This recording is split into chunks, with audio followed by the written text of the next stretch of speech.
नमस्कार दोस्तों, YouTube channel भक्ति सागर में आपका फिर से स्वागत है। चैनल पे अगर आप मेरी आवाज़ को पहली बार सुन रहे हैं तो चैनल को सब्सक्राइब कर लें, बेल आइकन के बटन पे भी क्लिक कर दें ताकि आने वाली वीडियो की नोटिफिकेशन, पूजा पाठ से संबंधित जानकारी की वीडियो आप तक सबसे पहले समय पहुँच सके। वीडियो अच्छी लगती है तो लाइक ज़रूर से करें और कमेंट सेक्शन में कमेंट्स लिखना ना भूलें। दोस्तों, वीडियो को शुरू करते हैं और आज इस वीडियो में मैं बात करूँगी महालक्ष्मी व्रत में किस मंत्र का जाप करना होता है, शुभ भोग में क्या खाना चाहिए, जानेंगे नियम को, क्या करना चाहिए क्या नहीं करना चाहिए, समापन विधि को, पूजा विधि को, साथ ही जानेंगे सुख समृद्धि के उपायों के बारे में। दोस्तों, सनातन धर्म में महालक्ष्मी व्रत का विशेष महत्व होता है। यह व्रत कम से कम 16 दिनों तक चलता है। 16 दिन माता लक्ष्मी जी की पूजा आराधना विधि विधान से की जाती है। माता लक्ष्मी जी को धन की देवी के रूप में पूजा जाता है और यह व्रत भाद्रपद मास के शुक्ल पक्ष की अष्टमी तिथि से शुरू होता है और आश्विन कृष्ण पक्ष की अष्टमी तिथि पे इस व्रत का समापन होता है। इस व्रत की पूजा विधि इस प्रकार से है। इस दिन आप सुबह सवेरे उठिए, स्नान करिए और घर के जो मंदिर है उसकी अच्छे से साफ सफाई करिए। एक चौकी पे लाल या पीला कपड़ा बिछाकर माता लक्ष्मी जी की प्रतिमा, मूर्ति, तस्वीर कुछ भी हो आप उसको स्थापित करिए। पूजा स्थल पे आप सोने या चांदी के सिक्के भी रख सकते हैं। व्रत के शुरुआत में 16 गांठों वाला धागा बांधने का विधान है।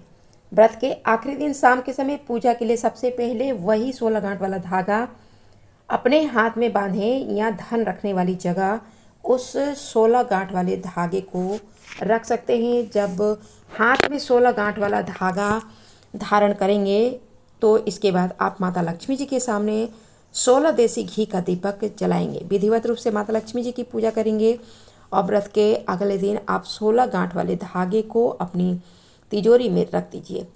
इस धागे को आप अपने पास रखते हैं तो धन धान की कभी कोई कमी नहीं होती है। महालक्ष्मी जी की पूजा के दौरान इस बात का खास तौर से ध्यान रखिए कि जो भी चीज़ आप अर्पित कर रही हैं हर चीज़ 16 की संख्या में होनी चाहिए। जैसे आप लौंग चढ़ाएंगे तो 16 लौंग चढ़ाएंगे, 16 इलायची चढ़ाएंगे। श्रृंगार के सामान भी 16 होने चाहिए।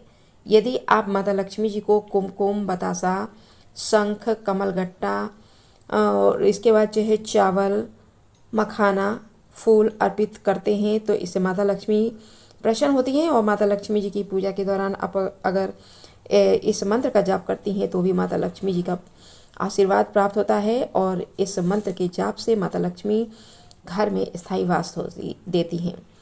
मंत्र इस प्रकार से है: ओम श्रीम ह्रीम श्रीम कमले कमलालय प्रसीद प्रसीद श्री ह्रीम श्रीम महालक्ष्मी नमः। देवी जी की पूजा में कभी भी हार श्रृंगार का फूल अर्पित नहीं किया जाता है। माता लक्ष्मी जी को सफ़ेद मिठाई का भोग लगाना चाहिए और पूजा के दौरान लाल या गुलाबी रंग का वस्त्र पहनना बेहद ही शुभ माना जाता है। महालक्ष्मी व्रत में अन्न का सेवन नहीं किया जाता है। 16वें दिन इस व्रत का उद्यापन किया जाता है और महालक्ष्मी व्रत में यदि भक्त लोग पूरे 16 दिन उपवास नहीं रख सकते हैं तो शुरुआत के 3 व्रत और आखिरी के 3 व्रत रख सकते हैं और नहीं तो आप पहला और 8वां और 16वां व्रत कर सकते हैं। महालक्ष्मी व्रत के नियम: भक्त लोग व्रत के दौरान 16 दिनों तक हर सुबह माता लक्ष्मी जी की पूजा करते हैं। इस दौरान महालक्ष्मी जी के 8 स्वरूपों की पूजा की जाती है। धार्मिक मान्यता के अनुसार व्रती को अपने बाएं हाथ पे एक कलावा धारण किया जाता है जिसमें 16 गांठें बंधी हुई होती हैं। देवी लक्ष्मी जी की पूजा के बाद 16 दुर्वा घास जो है एक साथ बांधा जाता है और इसी 16 दुर्वा घास से जो है अपने शरीर पे जल छिड़काया जाता है। पूजा के अंत में कथा का पाठ जरूर से किया जाता है और जो लोग व्रत का पालन करते हैं वे 16 दिनों की अवधि में मांसाहारी भोजन नहीं करेंगे। व्रत के अंतिम दिन कलश की पूजा की जाती है। यह पानी, सिक्के और अक्षत से भरा हुआ होता है और कलश पे आम या पान के पत्ते रखे जाते हैं जिसके ऊपर एक नारियल रखते हैं। कलश पे चंदन, हल्दी का लेप और कुमकुम लगाया जाता है और कलश में नए कपड़े का एक टुकड़ा बांधा जाता है। महालक्ष्मी व्रत का महत्व, हिंदू धर्म में जो महालक्ष्मी व्रत होता है उसका एक खास महत्व होता है। इन 16 दिनों में माता लक्ष्मी जी की विधिवत पूजा की जाती है और इस व्रत की महिमा भगवान श्री कृष्ण ने पांडव भाइयों में सबसे बड़े भाई युधिष्ठिर को बताई थी।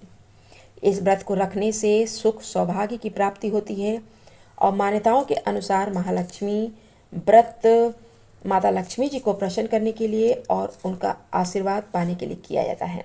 महालक्ष्मी व्रत के दौरान किए गया व्रत, पूजा और जो उपाय होते हैं वो शीघ्र ही असर दिखाते हैं और शाम को तारों की छांव में भोजन करके तारों को आधार देके व्रत को संपन्न किया जाता है।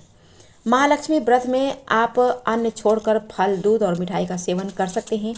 जो लोग पूरे दिन का उपवास नहीं रह सकते हैं वो महालक्ष्मी व्रत के पहले दिन का, 8वें दिन का और 16वें दिन का व्रत कर सकते हैं। अविवाहित जो महिलाएं हैं, जो 16 गांठ वाला धागा है वो अपने दाएं हाथ में बांधेंगी और वहीं विवाहित महिलाओं की बात करें तो विवाहित महिलाएं 16 गांठ वाले धागे को अपने दाहिने हाथ पे बाएं हाथ पे बांधकर पूजा करेंगी।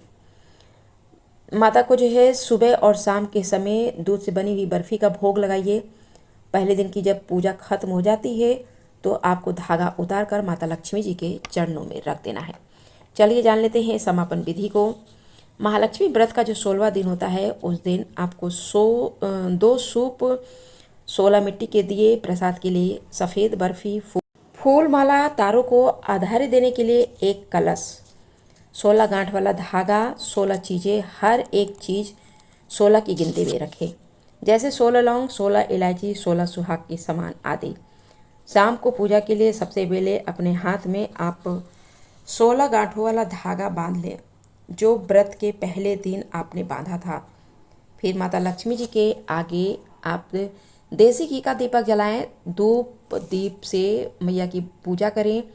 माता को हर श्रृंगार का फूल न चढ़ाएं। इसके बाद एक सूप में 16 चीज़ें 16 की संख्या में रख कर उसे दूसरे सूप से ढक दें और माता की निमित्त दान करने का संकल्प करें।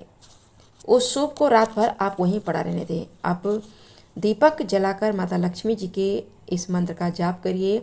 मंत्र है ओम श्रीम ह्रीम श्रीम कमले कमलालय प्रसीद प्रसीद श्री ह्रीम श्रीम महालक्ष्मी नमः। 16 बार अगर कमलगट्टे की माला से जाप कर सकती हैं तो बहुत अच्छा है, नहीं तो कम से कम आप 108 बार जरूर से जाप करिए और उसके बाद आरती करिए। माता को सफ़ेद मिठाई का भोग लगाइए और इतना करने के बाद आपको जो है तारों को अर्घ्य देना है और उत्तर दिशा की तरफ मुख करके माता लक्ष्मी से कहना है कि हे माता आप मेरे घर में आ जाओ। एक थाली में भोजन निकालिए माता लक्ष्मी के लिए और दूसरी थाली से ढककर उसे भी आप माता के सामने वहीं पड़े रहने दीजिए और अगली सुबह आप माता के उस भोग को किसी गाय को खिला दीजिए। सूप में जो रखी चीज़ें हैं आप माता लक्ष्मी जी के मंदिर में या किसी भी सुहागन स्त्री को दान कर दीजिए। 16 गांठ वाला धागा आप अपनी तिजोरी में संभाल के रख दीजिए। इससे जो है सुख समृद्धि बनी रहेगी। जान लेते हैं इस दिन के उन उपायों को जिससे सुख संपदा में वृद्धि होती है। समापन वाले दिन ही यानी 16वें दिन आपको उत्तर दिशा में मुख करके आपको कनक धारा स्रोत का पाठ करना चाहिए और दूध की धारा से माता लक्ष्मी का अभिषेक करना चाहिए। अगर आप माता लक्ष्मी जी का अभिषेक नहीं कर सकती हैं तो माता लक्ष्मी का नाम लेते हुए दूध धारा से अभिषेक करिए। लेकिन अगर आपके पास कोई ऐसी मूर्ति ना हो जिसका आप अभिषेक कर सकती हैं तो माता लक्ष्मी जी की मूर्ति के सामने एक साफ बर्तन रख कर माता लक्ष्मी को देखते हुए इस भाव से कि आप माता लक्ष्मी का अभिषेक कर रही हैं उसको जो है दूध को गिरा दीजिए और उस पात्र में दूध को अर्पित कर दीजिए। बाद में उस थाली के दूध को आप तुलसी मैया में अर्पित कर दीजिए। संध्या समय आप तुलसी जी की भी विधि विधान से पूजा करेंगी। माता तुलसी के सामने एक शुद्ध घी का दीपक जलाएंगी। इन उपायों को करने से जो है माता लक्ष्मी बेहद ही प्रसन्न होती हैं, क्योंकि माता तुलसी को भी जो है माता लक्ष्मी का ही स्वरूप माना जाता है, जिनकी पूजा से घर में सुख और समृद्धि आती है। दोस्तों वीडियो में इतना ही, मिलते हैं अगली वीडियो में कुछ नया विषय नई जानकारी के साथ। वीडियो अच्छी लगी हो तो लाइक ज़रूर से करिएगा। तब तक के लिए धन्यवाद।